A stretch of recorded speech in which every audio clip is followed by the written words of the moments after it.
Olá, amados! Sejam muito bem-vindos a mais um vídeo aqui do nosso canal. Aqui todas as quintas-feiras nós trazemos uma nova palavra de Deus direto para o teu coração.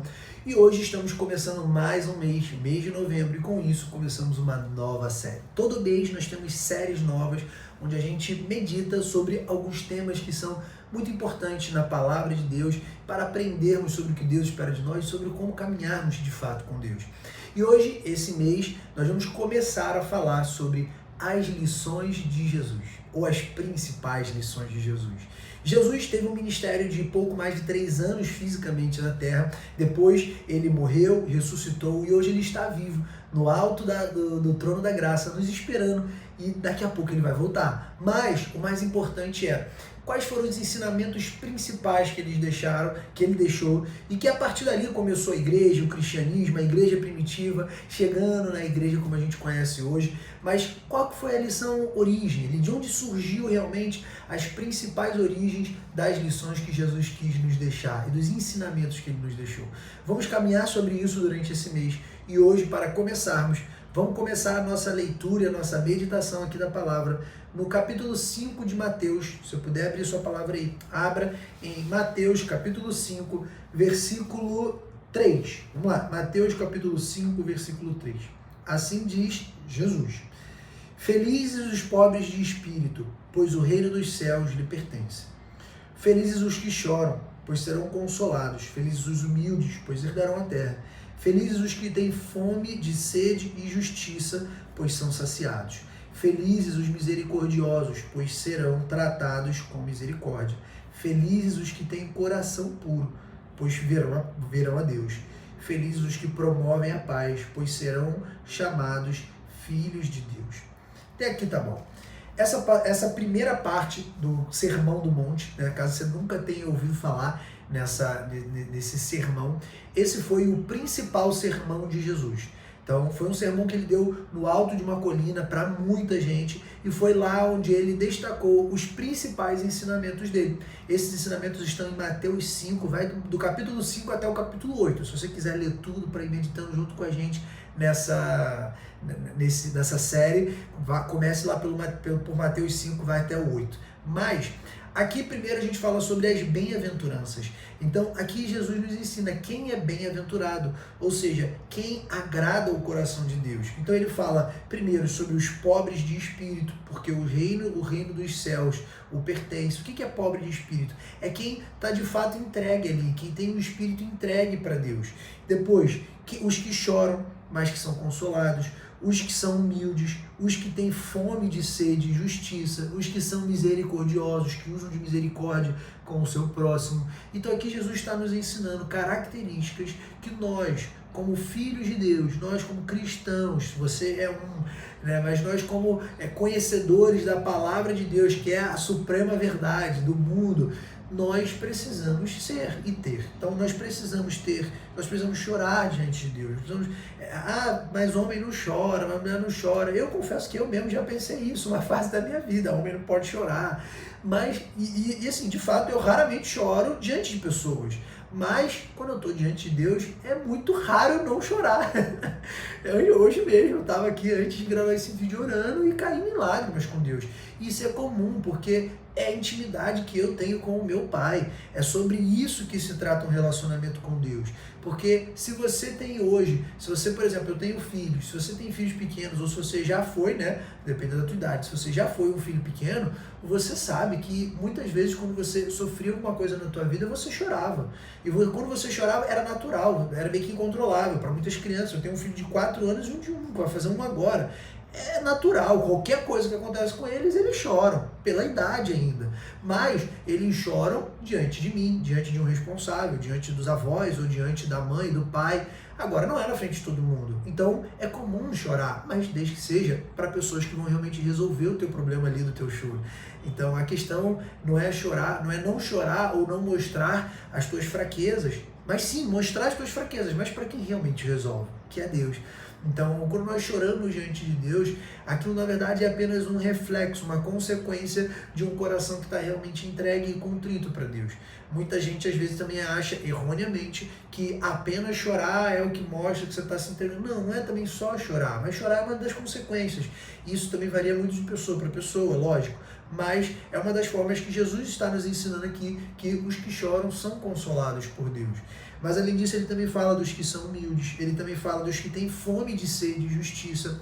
Então, por exemplo, se você vê uma injustiça e você não se sente mal com aquilo, você não se sente, caramba, eu preciso fazer alguma coisa para ajudar aquela pessoa, aquela situação, você vê uma situação de injustiça na rua, no teu dia a dia, e você não sente assim, um temor dentro de você de querer fazer algo para ajudar, você não está agindo como alguém que tem fome de sede de justiça. Um grande exemplo disso, né, para nós que somos aqui do Brasil, tem algumas pessoas que nos assistem, talvez aqui de fora do Brasil, mas mesmo que você seja de fora, você viu o que aconteceu no início do ano de 2024 aqui no Brasil, que foi, infelizmente, a enchente que a gente teve lá no Rio Grande do Sul.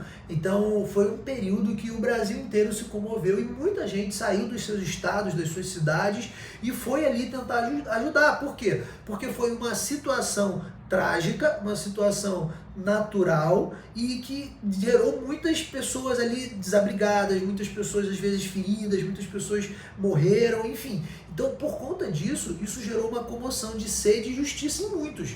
Eu mesmo, em minha casa, a gente parou, começou a reunir um monte de coisa para juntar, levamos comida, roupa, levamos lá pro exército que estava levando aviões para lá. Então, assim, isso é um tipo de coisa que, quando você vê isso, o teu coração não arde para fazer algo para ajudar, é porque você não está tendo fome de sede e justiça.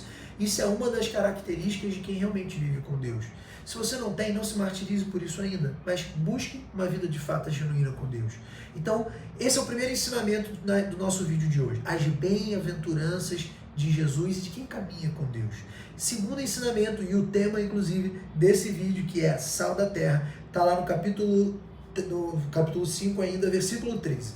Assim disse Jesus, vocês são o sal da terra, mas se o sal perder o sabor, para que servirá?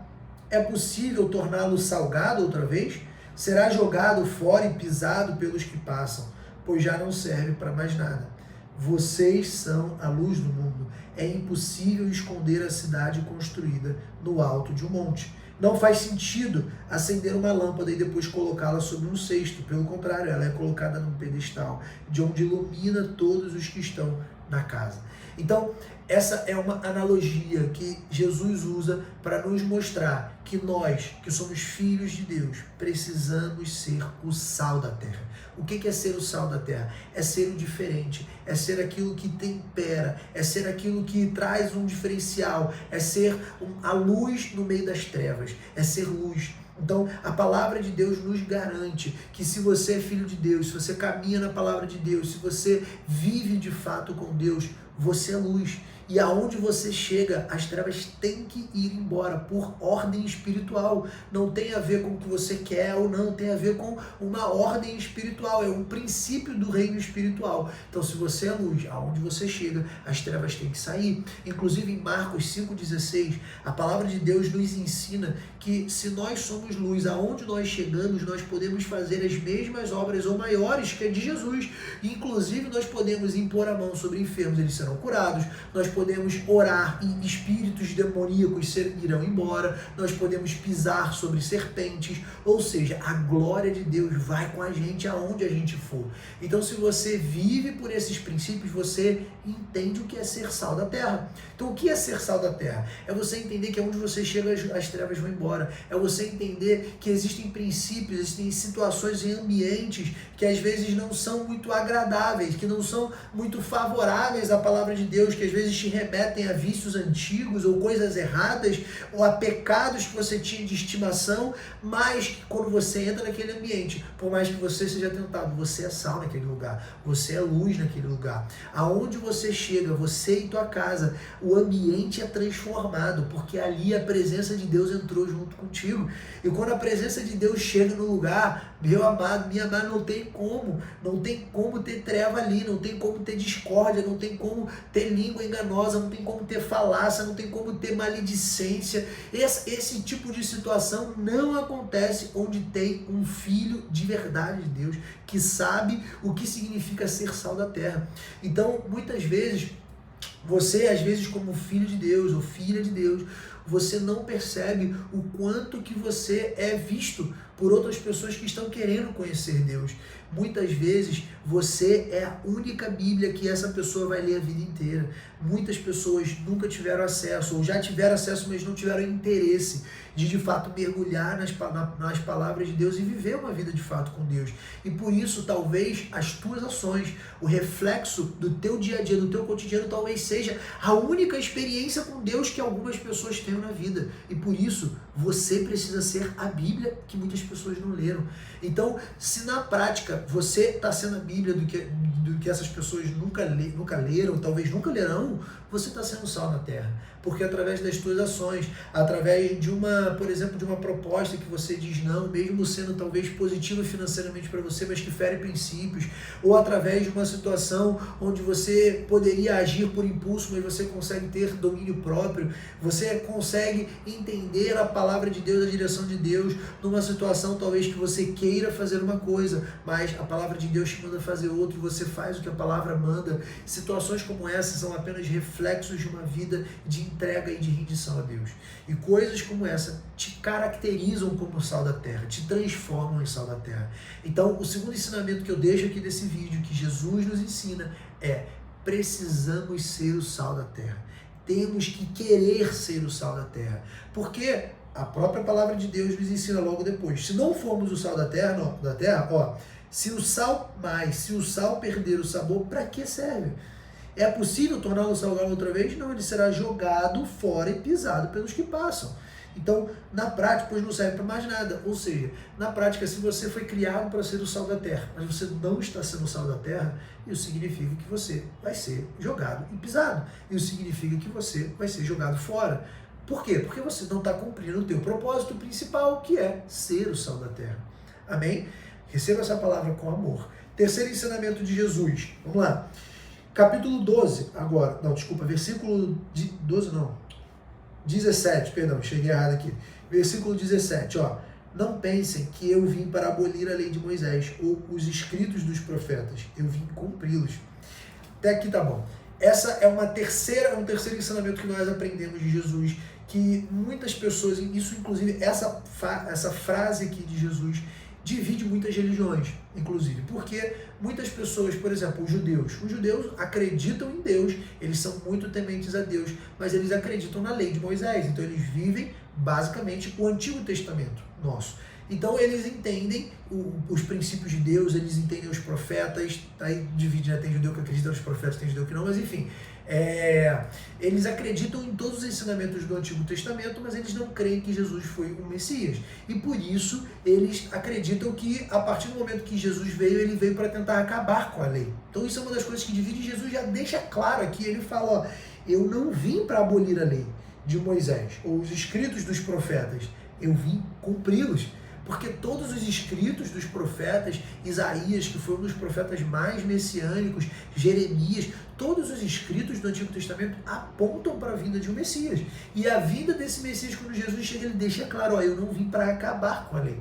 Pelo contrário, eu vim para cumprir a lei. Então, o meu propósito aqui nessa terra não é acabar com a lei de ninguém, e transformar e criar uma nova religião, não é isso. Pelo contrário, eu vim exatamente cumprir a lei que o Antigo Testamento já previa. E por isso, ele ali começa a deixar claro como que vai ser o princípio de vida de um cristão, de fato. Legal? E por último, para a gente finalizar o nosso último ensinamento desse vídeo, vamos para o versículo 23 agora. Portanto, se você estiver, ainda tudo no capítulo 5 de Mateus, tá? Portanto, se você estiver apresentando uma oferta no altar do templo e se lembrar de que alguém tem algo contra você, deixe sua oferta ali no altar e vá e reconcilie-se com essa pessoa e então volte e apresente sua oferta. O que Jesus está nos ensinando aqui? Aqui ele está falando sobre oferta, ofertar tanto valores monetários quanto ofertar um tempo, ofertar um trabalho, coisas desse tipo. Quando nós ofertamos algo para Deus, A Bíblia nos ensina que Deus pode aceitar ou não a nossa oferta, tá? É só a gente pegar, por exemplo, o exemplo lá de Caim e Abel, lá em Gênesis. Deus, na época, Deus aceitou a oferta de Caim, de Abel, mas não aceitou de Caim. Por quê? Porque Abel ofertou com um coração puro, enquanto Caim ofertou por interesses. Então aqui Jesus está nos ensinando como precisa estar o nosso coração.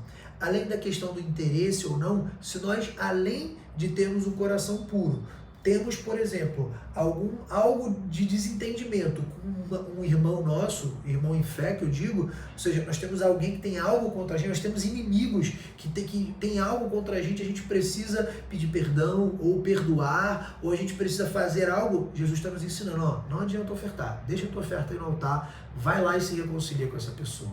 Ou seja, Jesus está nos ensinando que ofertar algo para Deus com o coração amargurado, com falta de perdão ou com algum desentendimento com um irmão nosso, não adianta. Porque se nós temos um desentendimento com o nosso próprio irmão e talvez isso nos impeça de amá-lo de fato, não adianta a gente ofertar para Deus. Porque a nossa oferta ainda não está pronta, a oferta não está preparada, porque o nosso coração não está puro o suficiente para que nós possamos ofertar genuinamente com o coração sincero.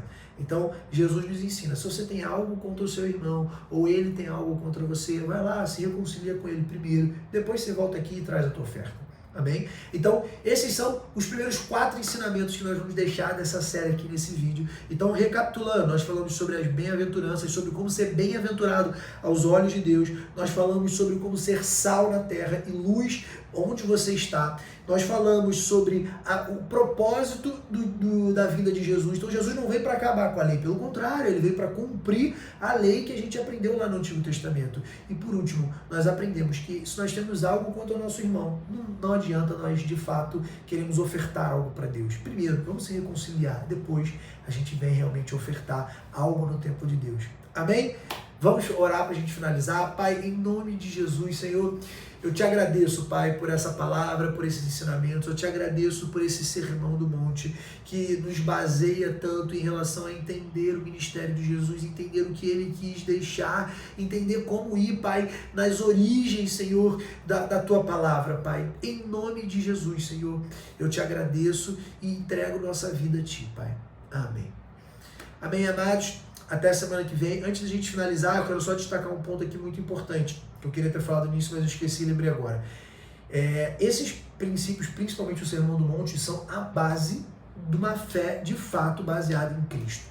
Então, hoje, talvez você já tenha se perguntado por que existem, Vitor, tantas igrejas, tantas denominações, tantas coisas, e na prática é porque muitas doutrinas, muitas pessoas, muitas formas de pensar, muitas vezes deixaram de ser bíblicas em um ou outro ponto e quiseram se destacar como uma outra doutrina. Então, aqui eu te trago a reflexão para entra de fato no que Jesus disse. E o que Jesus disse é o que está na palavra. Então, esse sermão que a gente vai meditar aqui durante esse mês inteiro vai ser uma boa base para que você não seja enganado por falsos profetas ou por outras doutrinas ou outras religiões e para que você tenha a tua fé realmente baseada na palavra de Deus. Amém? Nos vemos semana que vem.